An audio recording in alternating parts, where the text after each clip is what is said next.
Today, we're going to unpack how you can stop wasting good leads and more consistently engage customers to grow your sales faster. Welcome to Sales Growth Made Simple, the show helping 7 to 8 figure trade, construction, and industry sales and business leaders finally end the stress of inconsistent sales by simplifying your sales systems so your team can close more deals and grow faster. I'm your host, Ben Wright, and over the last 15 years, I've helped hundreds of trade and sales leaders grow their businesses and generate over $200 million in additional revenue by simplifying their sales processes. Let's get started.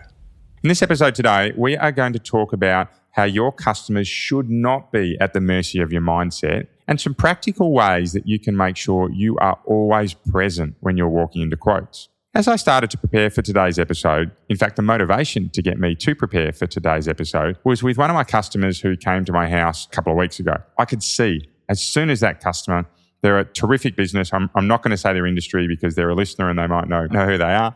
All right, but they came to my house. They're a terrific industry. They're growing really fast. They've got plenty of opportunity ahead of them, right? And the world is absolutely their oyster. But I could see from the moment they knocked on that front door that they were distracted. And despite me doing my absolute best to unpack that distraction, to clear the zone, to clear the room and get them back on track, for the whole session that we had together, I could see there were thoughts and there were moments where they went across to whatever was distracting them. And again, I won't go through it because these are deeply personal things as business owners. But what I can say is that it's a pattern that I've seen across sales leaders, business leaders, even salespeople multiple times across my journey. And that is all about the previous interaction that they have had getting in the way of their next. And whether that previous interaction gets in the way of a phone call with a customer, a discussion with their team, a discussion with their family, being on the tools, whatever it may be, it's just so often that we see these previous conversations or these previous interactions getting in the way of what comes next. Now, when it comes to sales, this can be really dangerous. Because when we're distracted, our customer ends up being at the mercy of our mindset. And what I mean by that, and by the way, this is a great quote that I just had from a podcast of The Mind of George, right, which is launching about the same time as this. I'll share it with everyone through socials because it was one of the best podcast recordings I think I've ever done. So stay tuned and I'll get that out. In fact, in our next podcast, I should be able to reference it for you. But having the customer being at the mercy of your mindset is really dangerous because when we're not there to deliver our best selves, people can generally see it when we're distracted, when we're not completely present, when we're not giving everything of ourselves to that moment. It comes across in your body language. It comes across in your demeanor. It comes across in how you communicate and how you pronounce your words, right? It can be so impactful in a customer engagement that as salespeople and leaders and business leaders, we have a responsibility to make sure it doesn't happen. Now, that's the easy part. That's the theory. The difficult part in practice is that we are all so busy. And I uniquely remember the moments in my life when I've had these issues. In fact, a really particular example was I remember I had to go collect some money. It was $7,000. It wasn't a lot of cash, but I was determined to get it. And I walked into this customer's site. They were building a new premises, and this customer said, come in with me, come in. Right, he walked me up the stairs, he walked me into a back office, and as I walked into this back office, I was like, oh, this is strange. There's no windows in here. Now, in that office, he had 6 of his crew. And the 6 of his crew stood around me. As I walked in, I was like, this is not great. I'm not a big unit that's going to fight my way out of these, and B, it's just not in my nature. But it was a clear act of intimidation when that circle started to close in on me and he said, I'm not going to pay you. And that for me was a situation where I felt really threatened, and of course he got the message across, and most of us are going to walk away from that going, all right, I've possibly dodged a bullet there. But the fact of the matter was, right or wrong, what happened there is not important. But I took that interaction because it rattled me. I was young. I think I was 29, 30 at the time. And to have 6 big blokes kind of surround you saying you're not getting your money, do you get it, son? Right? Not a great moment to be in. But that interaction impacted me for the rest of my day. And I had sales calls for the rest of the day. And look, I can't remember my exact close rates from the deals that I had, but they certainly weren't high.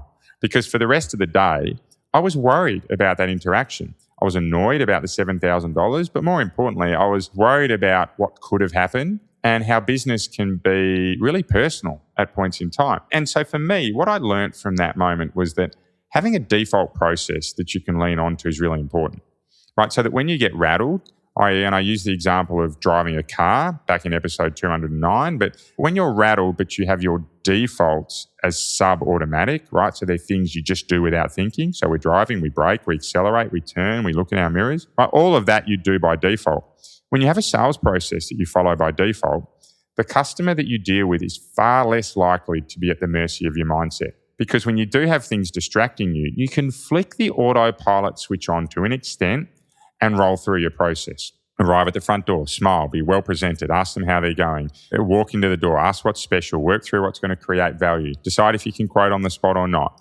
Right, once you've prepared the quote, follow up effectively, book in your next meeting, make sure decision makers are present, right, so on. Now, I roll through that really quickly because it's a process that I know inside and out and I can do with my eyes closed. For you as a leader, my encouragement is to really think about how you can make sure that you roll into every single sales interaction with an automatic process that just happens even when you're distracted. Because the reality is that when you don't, good leads get wasted.